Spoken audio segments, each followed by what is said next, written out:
नमस्कार, आप देख रहे हैं एक्सपोज टुडे न्यूज। आपके साथ मैं हूं वैशाली। आइए रुक करते हैं आज की खबरों की ओर। मध्य प्रदेश में साल के अंत में विधानसभा के चुनाव होना है। विधानसभा चुनाव को लेकर राज्य निर्वाचन आयोग ने तैयारी शुरू कर दी है। इसी सिलसिले में निर्वाचन आयोग ने बुधवार को प्रदेश के 65,000 से अधिक मतदान केंद्रों पर मतदान सूची का प्रारंभिक प्रकाशन किया। इसके मुताबिक 2 अगस्त की स्थिति में प्रदेश के कुछ 5,43,77,095 मतदाता हैं। इसमें पुरुष मतदाताओं की संख्या 2,81,26,191 है। वहीं 2,62,49,578 महिला मतदाता है। मुख्य निर्वाचन पदाधिकारी अनुपम राजन ने बताया कि 4 अक्टूबर को मतदान सूची का अंतिम प्रकाशन होगा। साथ ही मतदान केंद्रों की संख्या को संशोधित किया जाएगा। इस बार 362 नए मतदान केंद्र बनाकर 117 केंद्रों को शिफ्ट किया गया। उन्होंने बताया कि निर्वाचन आयोग एक ऐप लॉन्च करने जा रहा है, जिससे मतदान के दिन मतदाता अपने लिए स्लॉट बुक करके सुगमता से मताधिकार का उपयोग कर सकेंगे। उन्होंने बताया कि प्रदेश में 7 लाख से अधिक मतदाता 80 वर्ष के ऊपर, तो वहीं 14,57,775 नवीन मतदाता हैं जिनकी उम्र 18 वर्ष है। इसके अतिरिक्त 2040 मतदान केंद्र बदले गए हैं, जहां उसी जगह पे, उसी गांव में भवन जो जीर्ण शीर्ण हो गए थे, खराब हो गए थे, और वहां पे कोई नवीन भवन उपलब्ध हो गया है। जैसे प्राइमरी स्कूल पुराना हो गया और राजवान मिडिल स्कूल बन गया, या प्राइमरी स्कूल की नई बिल्डिंग बन गई है। तो 2040 ऐसे मतदान केंद्र हैं जहाँ पे हमने मतदान केंद्र का भवन परिवर्तित किया है। तो ये आपकी जानकारी के लिए मुख्य रूप से इतनी बातें हैं। अपील हम लोग बार बार यही कर रहे हैं कि हर वो मतदाता जो 18 साल से अधिक आयु का है, जो पात्रता रखते हैं मतदाता सूची में अपना नाम जुड़वाने के लिए, उनसे अनुरोध है, आग्रह है कि आपके घर के पास, आपके मतदान केंद्र पे BLO उपलब्ध है।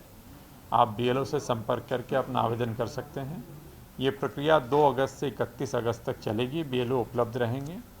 12 और 13 तारीख को, 12 अगस्त और 13 अगस्त जो शनिवार और रविवार है, साथ साथ 19 अगस्त और 20 अगस्त जो आगे फिर से शनिवार और रविवार है, इस दिन भी BLO उपलब्ध रहेंगे गाँव में। वो गाँव का भ्रमण भी करेंगे, वो प्रयास करेंगे कि वो घर में जाके लोगों से मुलाकात करें। हम सभी का प्रयास यही है कि हर वो मतदाता जो पात्रता रखता है आयु के हिसाब से, उसका नाम मतदाता सूची में जुड़े, ताकि जब वर्ष के अंत में विधानसभा चुनाव आएंगे या अगले वर्ष लोकसभा चुनाव संभावित हैं, तो उसमें मताधिकार का वो उपयोग कर सकें। धन्यवाद। उपलब्ध नहीं हो या एक करके उत्तर देना। इसका है क्या स्लाइड में? नहीं, मेरे पास राउंड फिगर है, उस स्लाइड में था। आपके पास स्लाइड में राउंड फिगर दे देता हूँ, राउंड फिगर दे रहा हूँ। 5,04,00,000, मैंने इसके आगे वाला कॉमा फुल स्टॉप नहीं मेरे पास। 2018 में 5,04,00,000 मतदाता थे पिछले चुनाव के समय। आज की तारीख में जो हमने मतदाता सूची आपको बताई है, सर्विस वोटर को अगर हम छोड़ देते हैं तो 5,43,77,095 जो आपको बताई थी, 5,43 समझ लो, तो 5,04,00,000 उस समय थे, 5,43,00,000 आज हैं, और इस दौरान उसमें और चेंज होगा। कब का? 18 का या अभी का? नहीं, अभी का तो है, 18 का निकाल के देंगे आपको। अभी का तो आपको बताया था मैंने।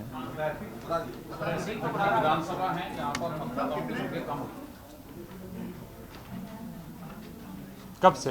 कि मैंने नहीं, तो उसकी तुलना कब से करोगे? 2018 से तो कम नहीं होंगे कहीं भी, निकालना पड़ेगा। ऐसा क्यों होगा? 18 तो कैसे उनको प्रायोरिटी देंगे आप? क्या होगा? नहीं, प्रायोरिटी देंगे, जो क्यू में लगे हैं उनको भी समझाएंगे। जैसे अब क्यू में लगते हैं, जैसे थोड़ी देर के लिए मान लीजिए, अभी भी पुरुष और महिला की अलग अलग लाइनें होती हैं। एक पुरुष अंदर जाते हैं और बाद में 2 महिलाएं जाती हैं, तो महिलाओं को प्राथमिकता देते हैं। तो स्लॉट, कोई गर्भवती महिला आती है उसको प्राथमिकता देते हैं, कोई वृद्ध आते हैं उनको प्राथमिकता देते हैं, कोई दिव्यांग साथी आते हैं उनको प्राथमिकता देते हैं। तो उसी प्रकार से ऐसा नहीं है कि उस स्लॉट में सारे के सारे हम ऐप वाले ही करेंगे, बहुत कम लोग रखेंगे और उस हिसाब से करेंगे। इसी को ये किया जा रहा है।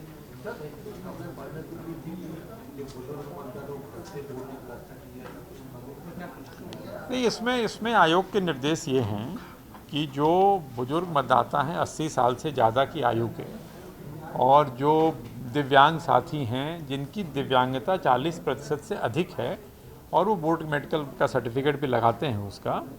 और यदि वो चाहें, विकल्प है, कोई ज़रूरी नहीं है कि वो ऐसा करें, यदि वो चाहते हैं तो वो घर से वोट देने की सुविधा का लाभ ले सकते हैं। इसकी प्रक्रिया ये होती है कि चुनाव के पहले इस प्रकार के जितने लोग हैं, जैसे 80+ के भी 7 लाख कुछ लोग हैं, दिव्यांग साथी हमारे करीब 5 लाख हैं, तो इन सभी को हम एक फॉर्म देते हैं, जिस फॉर्म के माध्यम से हम उनसे विकल्प लेते हैं। जो लोग ये विकल्प चुनते हैं कि हमें घर से वोटिंग की सुविधा का लाभ दिया जाए, हम उसके जो नियम बने हैं उसके हिसाब से एक मतदान दल का गठन होता है। वो मतदान दल जाता है और उनके घर पे ही उस तरह की व्यवस्था सुनिश्चित करता है ताकि वह मतदान की गोपनीयता बनी रहे और वो अपना मतदान कर पाएँ। ये मतदान ईवीएम के माध्यम से नहीं होता, ये मतदान पेपर बैलेट, पोस्टल बैलेट के माध्यम से होता है और मतदान दिनांक के 5 से 7 दिन पहले होता है। वो जो मत देते हैं उसकी गिनती जो होती है फिर वो मतदान के दिन ही होती है, जब हम बाकी पोस्टल बैलेट की गिनती करते हैं उसके साथ साथ इनकी भी गिनती करते हैं।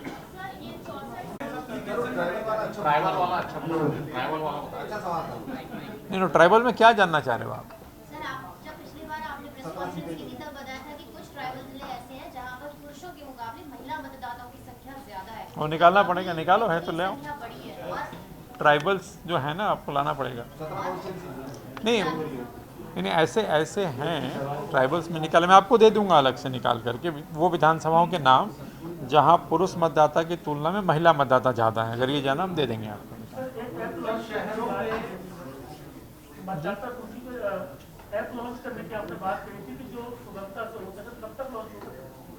अभी टाइम है, मतलब उसका उपयोग तो चुनाव के दिन होना है। अभी वो उसको बना रहे हैं। हाँ, प्रोसेस में है। प्रयास यही है, जो प्रयास यही है उसमें कि आवाज़ जा रही है। प्रयास यही है कि अर्बन एरियाज़ में, शहरी क्षेत्र में सेलेक्टेड मतदान केंद्रों पे मतदाता अपनी सुविधा के अनुसार स्लॉट्स बुक कर सकेगा कि मैं इस विंडो में 10 से 10:30 के बीच में वोट डालना चाहता हूँ, और उस समय अगर वो आते हैं तो आसानी से मतदान कर सकेंगे। उसी के लिए उसको डेवलप करना है। सर, जागरूकता के क्या कार्यक्रम चलाए जाएंगे? जागरूकता के, और खास तौर पर जो नए वोटर्स हैं उन्हें किस तरह से आप लोग जागरूक करेंगे ताकि वोट परसेंटेज बढ़े इस बार?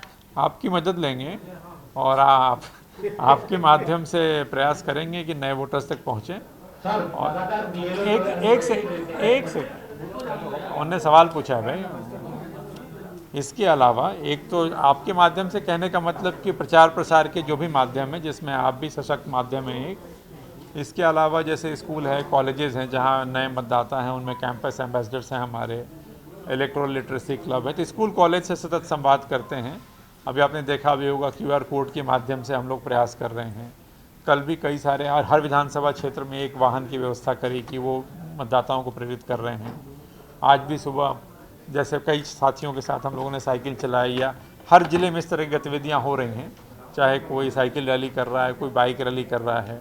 और आप लोग के और भी जो सुझाव आए हैं वो उस पर अमल करेंगे, ताकि जो हमारा यूथ है, जो चिंता है युवा वोटर्स की, और अर्बन एरियाज़ में वोटिंग कम होती है। भोपाल का वोटिंग परसेंटेज कम है, इंदौर का कम है, जबलपुर का कम है, तो शहरों में ज़्यादातर प्रयास हो कि 1 to 1 हम पहुँच पाएँ, आसानी से मोबाइल उनको, मतलब मोबाइल के माध्यम से हम जानकारी दे पाएँ कि आपका मतदान केंद्र कहाँ है। जैसे अभी क्यूलेस ऐप की बात हुई, अब ये भी सोच रहे हैं कि जैसे कोई व्यक्ति मोबाइल लेकर के आता है और मोबाइल लेकर अंदर नहीं जा पाता, तो उसकी मोबाइल रखने की कुछ व्यवस्था कराई जाए, ताकि उसको ये चिंता ना हो कि मेरा मोबाइल कहीं गायब ना हो जाए, गुम ना हो जाए। तो इस तरह की चीज़ों पे काम कर रहे हैं, वॉलंटियर्स वगैरह की व्यवस्था हो, या से भी वो अपना आवेदन कर सकते हैं। अंतिम मतदाता सूची का प्रकाशन 4 अक्टूबर को किया जाएगा। तो बार बार हम लोग प्रचार प्रसार के सभी माध्यमों का उपयोग कर रहे हैं और अनुरोध कर रहे हैं कि ऐसे सभी युवा साथी जो 18 साल की आयु के हैं और उनका नाम सूची में नहीं आ पाया है, या 1 अक्टूबर 23 तक 18 साल के होने वाले हैं, वो अपना आवेदन ऑनलाइन माध्यम से या BLO के माध्यम से करें, ताकि उनका नाम मतदाता सूची में आए और जब चुनाव आएंगे तो अपने मताधिकार का उपयोग कर सकेंगे। इसके अतिरिक्त आपको बताना ये चाहते हैं कि जैसा हम जानते हैं कि आयोग के निर्देश ये हैं कि किसी भी मतदान केंद्र पे सामान्यतया 1500 से अधिक लोग नहीं हो मतदान करने के लिए, अन्यथा लाइनें लंबी लगती हैं। और दूसरा निर्देश ये है कि मतदाता को मतदान के लिए 2 किलोमीटर से अधिक नहीं जाना पड़े, ये प्रयास होना चाहिए। तो एक विशेष अभियान के रूप में ये प्रयास किया गया। इसमें हम लोगों ने मतदाताओं की संख्या अधिक होने के कारण 184 नए मतदान केंद्र बनाए हैं। मतदाता हैं और 98 अप्रवासी भारतीय हैं, जिनको हम ओवरसीज़ इलेक्टर्स कहते हैं, जो बाहर रहते हैं। ये आज प्रारंभिक प्रकाशन किया गया है सभी 64,523 मतदान केंद्रों पे। और जैसा आप जानते हैं कि ये गतिविधि, जिसको हम पुनरीक्षण गतिविधि कहते हैं, ये 2 अगस्त से 31 अगस्त तक प्रत्येक मतदान केंद्र पे चलेगी, जिसमें BLO इन सभी मतदान केंद्रों पे उपस्थित रहेंगे। BLO के माध्यम से नाम जोड़ने, नाम घटाने या नाम में कोई संशोधन की कार्रवाई होगी। अनुरोध ये है आपके माध्यम से सभी मतदाताओं से, सभी जनता से, कि ऐसे सभी साथी जो 18 साल की आयु के हो गए हैं, आज की तारीख में जो 18 साल से अधिक की आयु के हैं, या 1 अक्टूबर 23 तक जो 18 साल के होने वाले हैं और जिनका नाम मतदाता सूची में नहीं आ सका है, वो अपने BLO से संपर्क करके अपना आवेदन तत्काल दे सकते हैं, ताकि उनका नाम मतदाता सूची में आ जाए। 18 से 23 के बीच में 5 साल में तो आबादी बढ़ी ही है, वैसी संभावना नहीं होगी, बट निकाल लेंगे, ऐसा नहीं।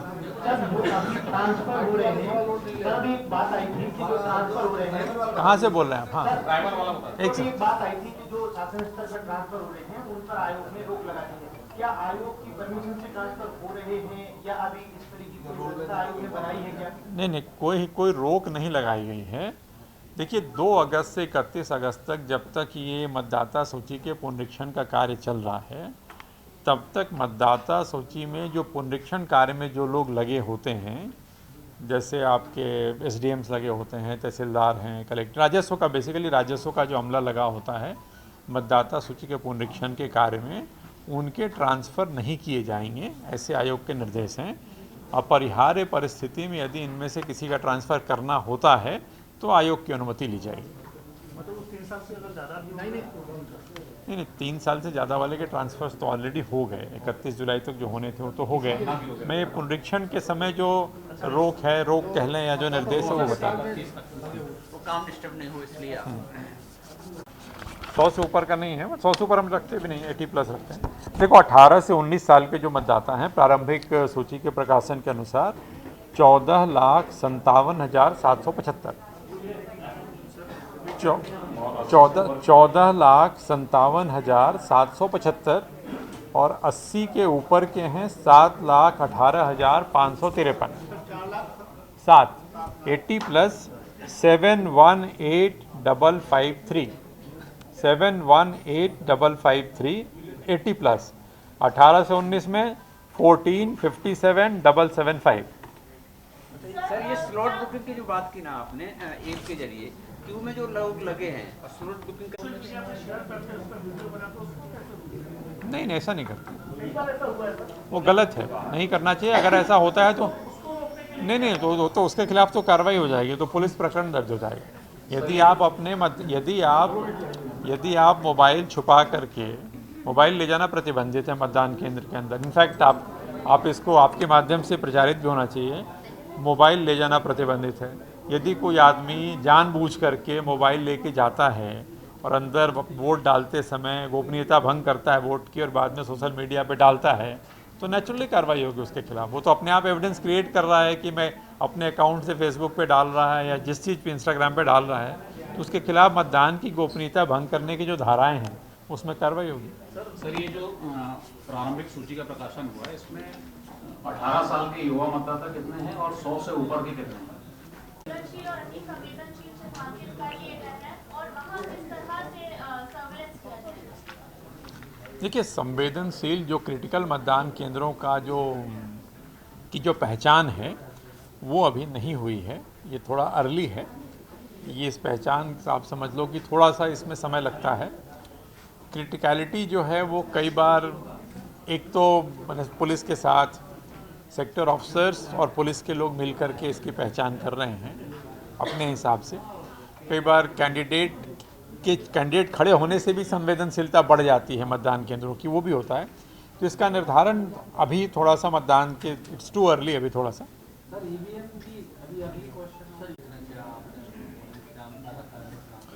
ईवीएम की पर्याप्त व्यवस्था है। जितने हमारे मतदान केंद्र हैं उसकी तुलना में 125% बैलेट यूनिट मैंने उससे अधिक और 125% कंट्रोल यूनिट और 135% वीवीपैट इनकी एफएलसी हो करके फर्स्ट लेवल चेकिंग जो बीच में हुई थी हो करके ये स्ट्रांग रूम में रखी हुई है।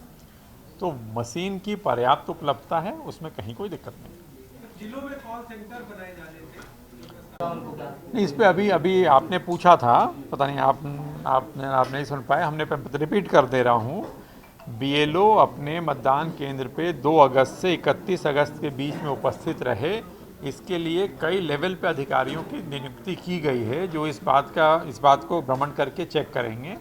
इसके बावजूद भी और जो अनुपस्थित पाया जाएगा उसके खिलाफ कार्रवाई तो होगी ही। इसके बावजूद भी यदि बीएलओ अनुपस्थित रहते हैं तो हम लोग 1950 जो टोल फ्री नंबर है उस पे गाँव वालों को ही बताया है कि वो सूचित कर सकते हैं। और हमारे लोग जो घूम रहे हैं वो तो देख ही रहे हैं उसको, सेक्टर ऑफिसर्स हों, सुपरवाइजर्स हों, कलेक्टर्स ने अलग से भी ड्यूटियां लगाई हैं। तो उसमें सख्त कार्रवाई भी होगी और कार्रवाई से ज़्यादा हमारा फोकस इस पे भी है कि बीएलओ उपस्थित रहे और अपना काम करे। चलो, धन्यवाद। इस खबर में फिलहाल इतना ही। आगे की तमाम अपडेट्स जानने के लिए जुड़े रहें एक्सपोज टुडे न्यूज़ के साथ। नमस्कार।